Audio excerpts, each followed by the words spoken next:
2014 সাল থেকে এখন পর্যন্ত প্রায় ১১ বছর ধরে হচ্ছে যে আমরা ঈদ সামগ্রী বিতরণ করে আসছি। আর বিগত বছর আমরা হচ্ছে যে ঈদে শিশুদের জন্য পোশাক বিতরণ করতাম। আমরা করোনার পর থেকে তাদের শিশুদের তারা ঈদে যেন সবার পরিবারের সঙ্গে যেন ভালো করে তাদের খাবারটা খেতে পারে, সেই লক্ষ্যে আমরা খাবার দিয়ে আসছি ২০২০ সাল থেকে ২০০০ এখন পর্যন্ত। আর সব মিলে ঈদের উৎসব বলতে আমরা এটা ২০১৪ সাল থেকে শিশু বিকাশের মাধ্যমে করে আসছি। আচ্ছা, আপনাদের অর্থায়নটা কোথা থেকে আসছে?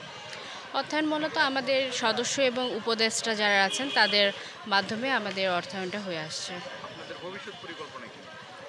আমাদের ভবিষ্যৎ পরিকল্পনা, কর্মজীবী শিশু যারা রয়েছে তাদেরকে আমরা কারিগরি শিক্ষার মাধ্যমে তাদেরকে উপযুক্ত করে তাদের জীবনমান উন্নয়নে ভূমিকা রাখা আমাদের ভবিষ্যৎ পরিকল্পনা। আচ্ছা, আপনার নাম পরিচয়?